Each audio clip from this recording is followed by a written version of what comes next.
सपाई स्वामी प्रसाद ने फिर उगला जहर।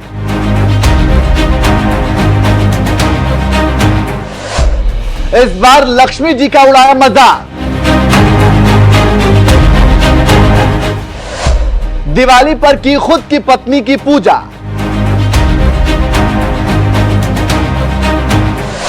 लक्ष्मी जी के 4 हाथ का उड़ाया मजाक।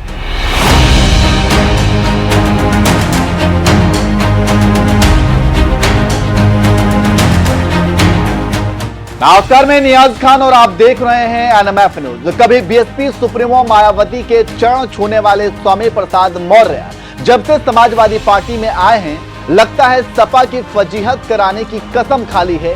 इसलिए कभी रामचरितमानस पर सवाल उठाकर हिंदुओं के दिलों में सपा के खिलाफ नफरत फैलाने की कोशिश करने वाले स्वामी प्रसाद मौर्य अब माता लक्ष्मी जी का मजाक उड़ा रहे हैं। और सब कुछ सुनने के बावजूद सपाई मुखिया अखिलेश यादव कार्रवाई करने के बजाय जैसे मौन साध लिया।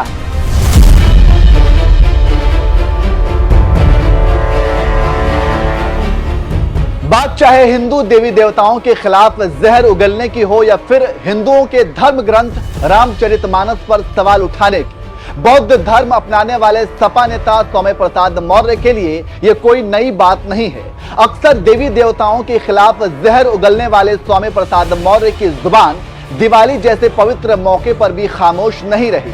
जब पूरे देश में धूमधाम से दिवाली मनाई जा रही थी, माता लक्ष्मी जी की पूजा की जा रही थी, तो वहीं दूसरी तरफ सपाई नेता स्वामी प्रसाद मौर्य लक्ष्मी जी का मजाक उड़ाने में लगे हुए थे। दिवाली के दिन उन्होंने गौतम बुद्ध के सामने दिया जलाया और लक्ष्मी जी के बजाय अपनी पत्नी की पूजा की।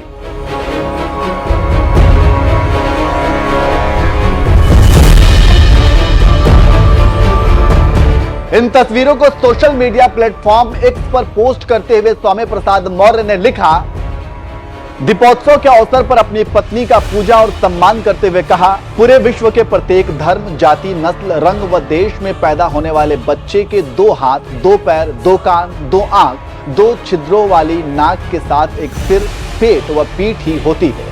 4 हाथ, 8 हाथ, 10 हाथ, 20 हाथ व 1000 हाथ वाला बच्चा आज तक पैदा ही नहीं हुआ, तो 4 हाथ वाली लक्ष्मी कैसे पैदा हो सकती हैं? यदि आप लक्ष्मी देवी की पूजा करना चाहते हैं तो अपने घर वाली की पूजा और सम्मान करें, जो सही मायने में देवी है, क्योंकि आपके घर परिवार का पालन पोषण, सुख समृद्धि, खान पान व देखभाल की जिम्मेदारी बहुत ही निष्ठा के साथ निभाती है। सनातन धर्म में महिलाओं को देवी का स्वरूप कहा गया है, इसलिए पत्नी की पूजा करना तो फिर भी ठीक है, लेकिन अपनी पत्नी को पूजने के बाद स्वामी प्रसाद मौर्य ने जिस तरह से माता लक्ष्मी के बारे में जो भद्दी बातें बोली हैं, वो बात शायद ही कोई हिंदू बर्दाश्त कर पाएगा।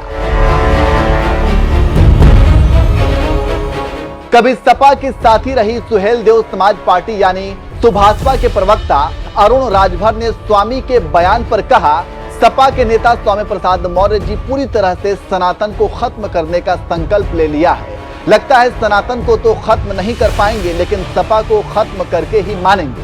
सपा स्वामी जी के बयान पर सहम गई है, इसलिए स्वामी प्रसाद मौर्य के खिलाफ कुछ बोलने को तैयार नहीं है। पत्रकार अनुपम मिश्रा ने लिखा, स्वामी प्रसाद मौर्य पूछ रहे हैं कि लक्ष्मी जी के 4 हाथ कैसे हो सकते हैं। अब गोवर्धन बनाती डिंपल यादव से भी पूछ लो कि कृष्ण ने उंगली पर गोवर्धन पर्वत कैसे उठाया। आस्था पर सवाल मजहब और मालिक देखकर उठाया जाता है। कांग्रेस नेता आचार्य प्रमोद कृष्णम ने तो यहाँ तक कह दिया कि स्वामी प्रसाद मौर्य के मुंह में बवासीर हो गया है। सीएम योगी आदित्यनाथ को उनके खिलाफ कार्रवाई करनी चाहिए। मौर्य ने सनातन धर्म को लेकर एक बयान दिया है, जिसमें कहा है कि 4 हाथ वाली कौन दुर्गा इस देश में पैदा हुई है। स्वामी प्रसाद मौर्य के मुंह में बवासीर हो गई है।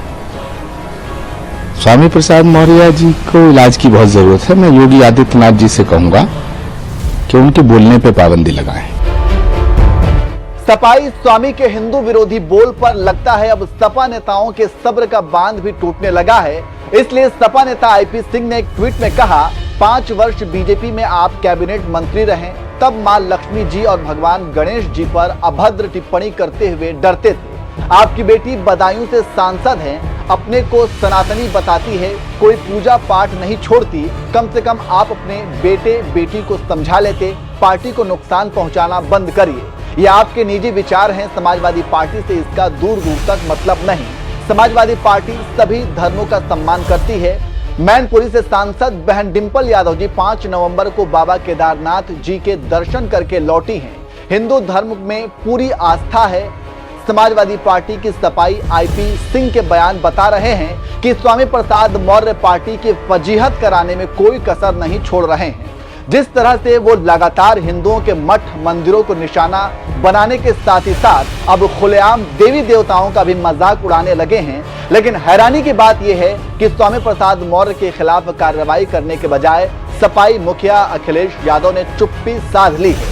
पिछली बार रामचरितमानस पर सवाल उठाने के बाद अखिलेश यादव ने स्वामी प्रसाद को सपा का राष्ट्रीय महासचिव बनाकर प्रसाद दिया था और लगता है लक्ष्मी गणेश का अपमान करने के बाद अखिलेश यादव उन्हें एक और सियासी प्रमोशन दे सकते हैं, क्योंकि कार्रवाई करनी होती तो रामचरितमानस के अपमान के बाद ही उनके खिलाफ एक्शन लिया गया होता। अखिलेश यादव इसी तरह से अगर खामोश रहें तो कहीं न कहीं 2024 के लोकसभा चुनाव में उनकी पार्टी को इसकी भारी कीमत चुकानी पड़ सकती है। अगर हिंदुओं ने सपा का बायकॉट करना शुरू किया तो अखिलेश यादव का सत्ता हासिल करने का सपना सपना ही रह जाएगा, क्योंकि यूपी ही नहीं पूरे देश में हिंदुओं की बड़ी आबादी है। बहरहाल हिंदू देवी देवताओं के खिलाफ जहर उगल रहे स्वामी प्रसाद मौर्य पर अखिलेश की चुप्पी को लेकर आपका क्या कहना है? अपनी राय कमेंट करके जरूर बताएं।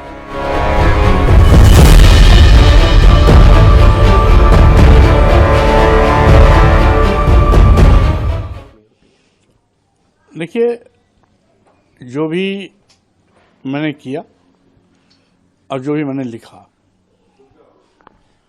वो सब व्यवहारिक, वैज्ञानिक, सत्य और सनातन पर आधारित है।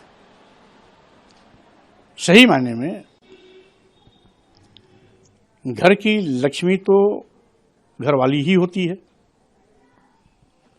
क्योंकि जितना बेहतर तरीके से घर का रखरखाव, देखभाल, सुख समृद्धि, संपन्नता और परिवार को आगे बढ़ाने की चिंता जिस मनोयोग के साथ गृहिणी करती है वैसा कोई भी नहीं कर सकता है। और इसीलिए घर वाली को गृहिणी, और गृहिणी के नाम से ही घर बना है, गृहिणी नहीं तो घर नहीं। तो इसलिए जब घर की सही लक्ष्मी घरवाली है तो उसकी पूजा करने से एतराज क्यों, किसी को परहेज क्यों?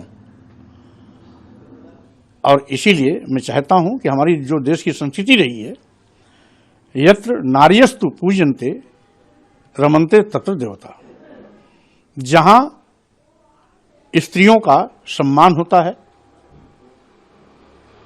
वहीं पर सुख समृद्धि होती है, वही स्वर्ग होता है और वहीं पर बेहतरी और तरक्की के रास्ते भी खुलते हैं। इसलिए सही मायने में हमें अपनी संस्कृति के मुताबिक अपनी घरवाली का सम्मान भी करना चाहिए, पूजा भी करना चाहिए और आदर के साथ